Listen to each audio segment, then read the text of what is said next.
Hello അനിയങ്ങാസിയോ പേടിക്കണ്ട ഞാനാ new year തുടങ്ങി ഒരു മാസം തീരാറായപ്പോഴാണോ കലണ്ടറും കൊണ്ട് വരുന്നതെന്ന് നിങ്ങൾ ചിന്തിച്ചില്ലേ?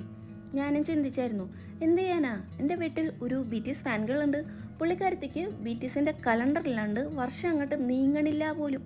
അപ്പം പിന്നെ ഒരെണ്ണം ഉണ്ടാക്കി കൊടുക്കണമല്ലോ. അതിന് വേണ്ടിയിട്ട് ഉണ്ടാക്കിയ സംഭവമായിരുന്നു ഇത്. ഉണ്ടാക്കാനായിട്ട് ക്യാൻവയിൽ നിന്ന് ടെംപ്ലേറ്റ് ഡൗൺലോഡ് ചെയ്തു, പിക്സൊക്കെ ആഡ് ചെയ്ത് കൊടുത്തു, പ്രിൻറ്റ് ചെയ്തെടുത്തു, കട്ട് ചെയ്തെടുത്തു. ഇതിന് വേണേൽ നമുക്ക് പേപ്പറിൽ ഡേറ്റ് ഒക്കെ ആഡ് ചെയ്ത് കൊടുത്തിട്ട് ഇഷ്ടമുള്ള ക്യാരക്ടേഴ്സിൻ്റെ പിക്ക് ആഡ് ചെയ്ത് കൊടുത്തും നമുക്ക് സെറ്റാക്കി എടുക്കാൻ പറ്റും. ഇപ്പോഴത്തേക്ക് ഞാനൊരു റിങ് ഇട്ട് സെറ്റ് ചെയ്യാമെന്നായിരുന്നു വിചാരിച്ച്. പക്ഷേ ആ റിങ് അങ്ങോട്ട് ഇട്ടപ്പോഴത്തേക്ക് അതിനൊരു ഭംഗിയില്ലാത്തതുകൊണ്ട് ഈ സ്പൈറൽ ബൈൻഡിനൊക്കെ യൂസ് ചെയ്യുന്ന സ്പൈറൽ യൂസ് ചെയ്തിട്ട് സംഭവം ഞാൻ സെറ്റാക്കിയിട്ടുണ്ട്. ഒരു കലണ്ടറിൻ്റെ ലുക്കൊക്കെ ഇല്ലേ? എന്തായാലും കലണ്ടറിൻ്റെ എല്ലാ ഫങ്ഷനിങ്ങും സംഭവം ചെയ്യുന്നുണ്ട്. കലണ്ടറിൻ്റെ ഓണറിന് എന്തായാലും സാധനം ഇഷ്ടപ്പെട്ടിട്ടുണ്ട്, ആള് സന്തുഷ്ടയാണ്. നിങ്ങൾക്ക് ഇഷ്ടപ്പെട്ടോ ഇല്ലയോ എന്ന് പറയാൻ മറക്കണ്ട. വീഡിയോ ഇഷ്ടപ്പെട്ട ലൈക്ക് ചെയ്യാനും മറക്കണ്ട. അപ്പോൾ അത്രയുള്ളൂ. Okay bye, Tata.